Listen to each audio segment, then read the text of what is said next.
Gotcha, another week's gone by. They just go by so fast nowadays. If you watched these videos before, you probably know I'm Dave Wood, and this obviously is Semiosis 101. So if you want to, you can fast forward to today's video. But if you're a newbie, stay exactly where you are. This will be your first Semiosis 101 video. I'm Dave Wood, a design educator and researcher, a published design author, and I've worked commercially as both a freelance illustrator and graphic designer. I actually use semiotics all the time in my creative work, but probably like yourselves, I was never taught semiotic theory at design school. I'm a Scouser from Liverpool and a New Scot, and this Scout Scot Semiosis 101 YouTube channel focuses on explaining Peircean semiotic theory in a more design-centric way to visual communication designers, illustrators, graphic designers. The guy behind the theory, Charles Sanders Peirce, wrote the theories in the late 19th, early 20th century in North America. Now, Peirce was a philosopher, a mathematician, and a theorist, but he wasn't a creative.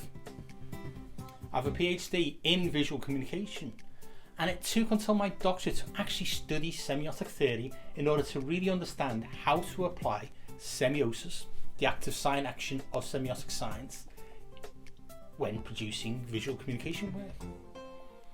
As a result, each week on this Scout Scot Semiosis 101 YouTube channel, I'll post at least one 10-minute explainer video on an aspect of Peirce's pragmatic semiotic theory.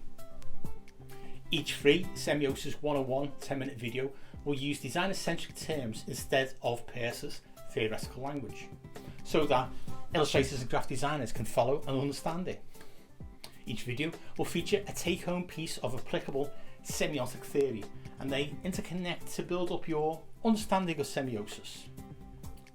But this channel, it's not a course of semiotics per se.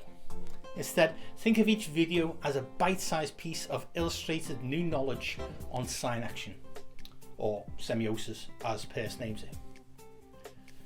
The aim of these free videos is to take Peirce's quite complex philosophical theoretical language and put it in the context of designing visual communication, whether these are illustrations, motion, branding, packaging, editorial, etc.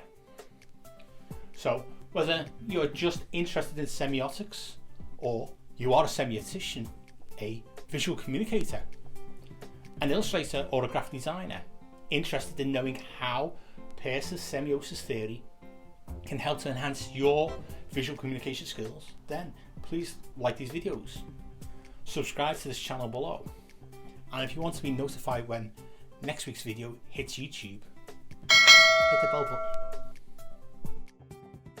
Let's get to the 5th episode on general Peircean semiotic theory for illustrators and designers. Today, in around 10 minutes, we will expand on last week's video, which was an explainer on sign action, by going a little deeper into how the determination flow in semiosis between client, creative and audience works. Obviously, semiotically speaking, I mean.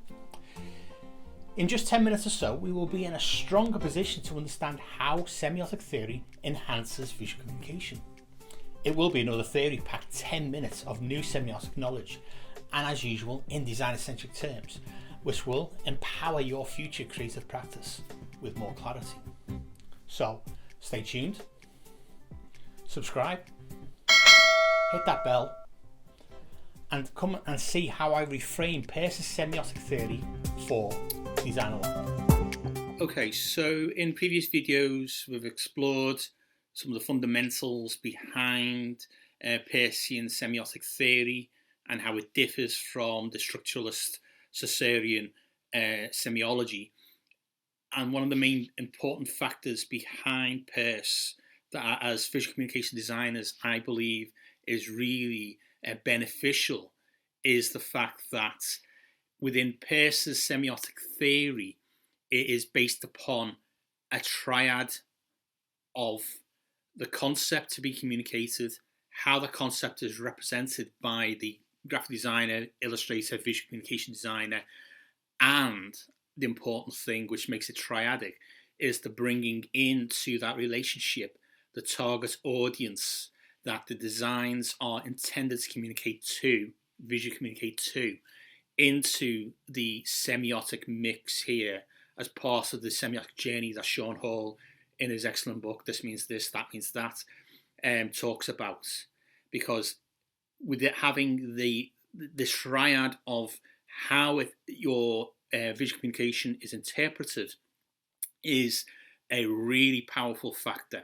And Peirce's theory helps designers, visual communicators, illustrators craft and enhance their own visual communication once you understand what the theory is.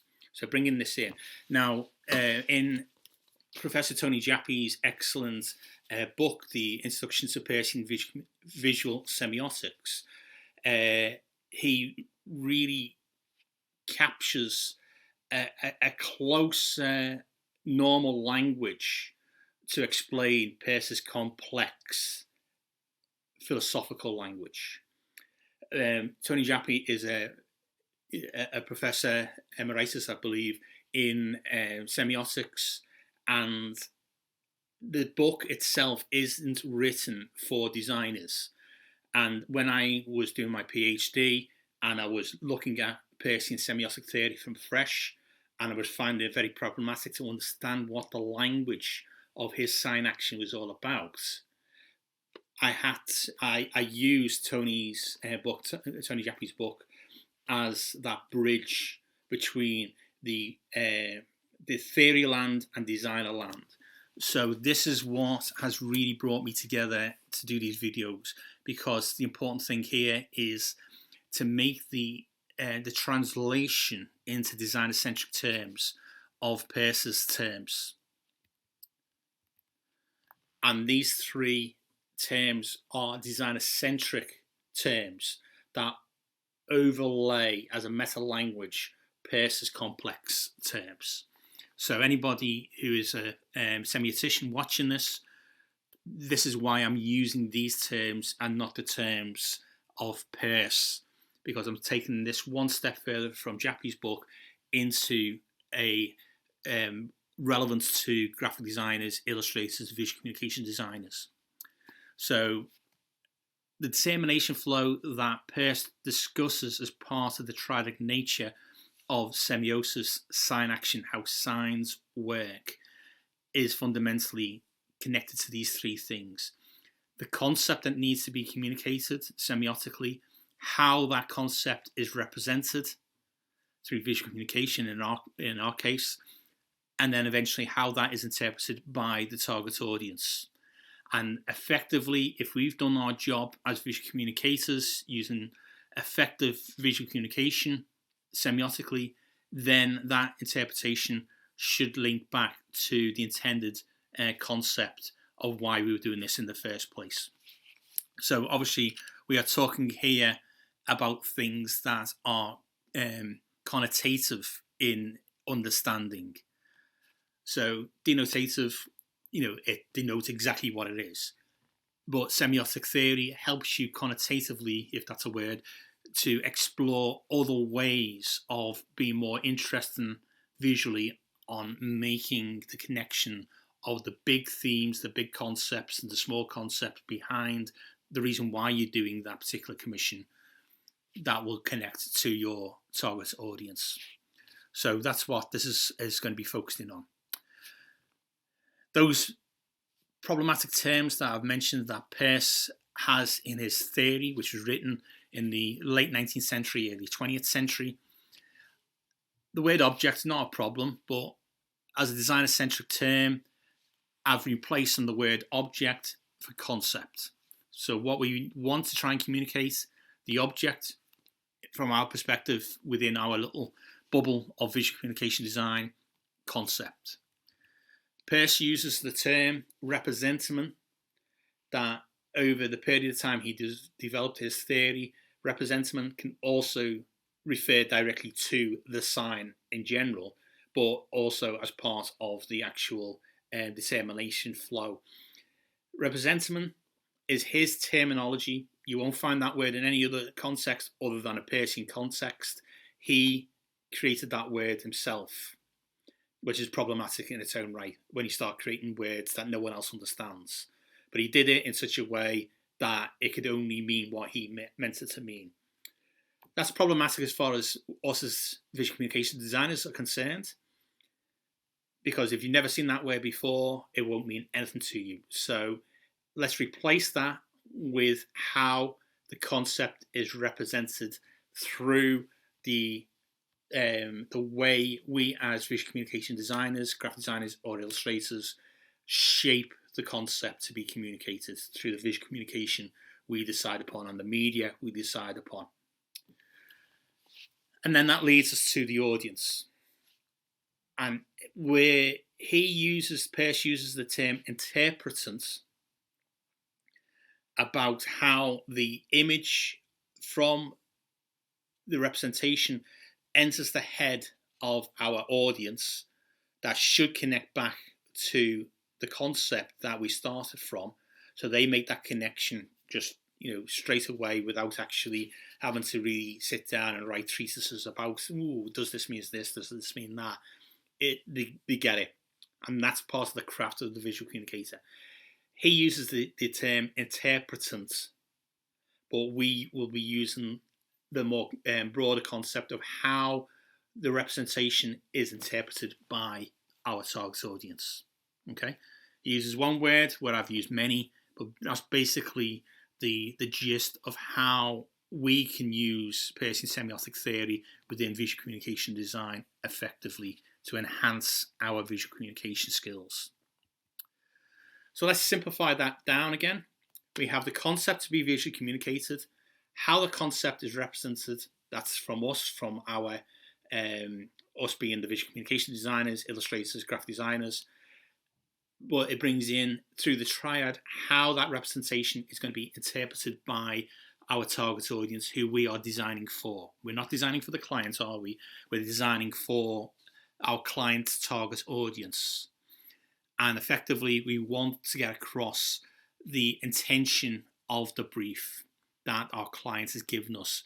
They've given us a design problem. We, through our graphic design and illustration, are finding ways to make connections to our target audience to effectively close that gap back to our clients so that a behavioral change happens within our target audience, that they see what we've designed, what we've illustrated, and make that connection. And they change themselves and go, this now means that. And they make that connection themselves back to the concept. That is effective visual communication. And that is how semiotic theory, Peircean semiotic theory, semiosis, helps us do that. So these two elements are really important.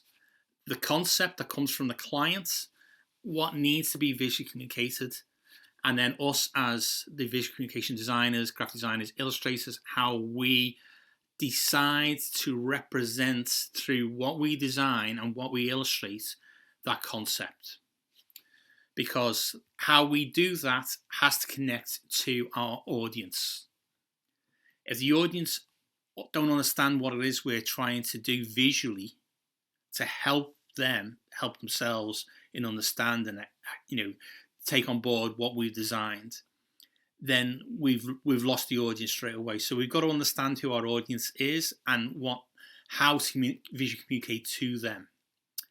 And this part of the triad of the determination flow is where we enhance our visual communication to effectively do that. And in my argument, Peircean semiotic theory will help us do that, because ultimately we want our target audience to understand what they're seeing connotatively. Okay, so it's not denoting exactly this means this is this.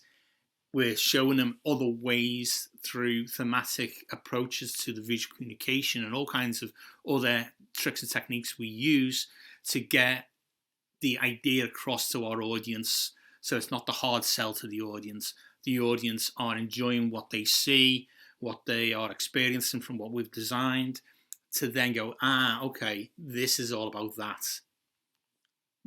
Essentially underpinning what Brandon tries to do as well. So all of these things are integral to what we do in designer land, but it's underpinned in what the academics have in theory land, and our chosen academic is Peirce, Charles Sanders Peirce. So that is our 10 minutes of Peircean Semiosis 101 for this week. By expanding on last week's video explaining of how semiosis works, this week we explored in more detail the semiotic determination flow from the concept through its representation to its interpretation. In applying Peirce's sign action to the ideation phase of creative practice, we can see two important things to take note of. First thing is that the semiotic process begins with the client's briefs needs and the conceptual message in that to the intended audience. The designer or illustrator constructs a creative outcome that visually represents that message. By understanding the audience, visual communicators can craft the representation to connect directly with the intended audience using visual, cultural and social cues. And the second thing is that the process I've just described is at a macro level of designing and illustrating. Semiosis also happens at the micro decision making level of designing or illustrating. Before we begin to unpack how that semiotically happens in future videos, next week I'll bring in a complementary theory that works with semiosis to enhance how we can improve our visual communication. Gestalt. I hope as creatives you agree that Peirce's semiotic theory of semiosis offers a lot of rich pickings to enhance our visual communication skills. There will be another video next week, so come back again. By following this Scouscott YouTube channel, you will learn how Peirce's pragmatic semiotic theory of semiosis can help to enhance and improve how you visually communicate. I have many more Peircean semiotic topics to discuss, and I'd be interested in hearing about your semiotic ideas. Add a comment below. And if you like this video, check out my other semiotic videos. And consider liking and sharing those videos with others. The more we creatives discuss semiotic theory, the easier its application into our creative processes will be. Over the years, I have collaborated with other design academic researchers and Peircean semioticians to develop a designer-centric explanation of Peirce's theoretical language. If you are interested in reading my semiotic Rosetta Stone academic writing, then you can visit my academia.edu link in the description. As a fellow creative and a published design author, I also have links in the description to my Scouscott Rebel Workshop featuring illustrated and typographical gift ranges, and to my 2014 design book published by Bloomsbury Publishing, Interface Design, an Introduction to Visual Communication in UI Design. Any other books on Peircean semiotics I've mentioned in these videos are also listed in the description. Check them out too. Thanks for watching. Check out the other videos, like and share them with your friends. And remember to hit the bell button to be notified when next week's video is published. See you all again next week for more Semiosis 101 to help illustrators and designers to enhance your visual communication skills.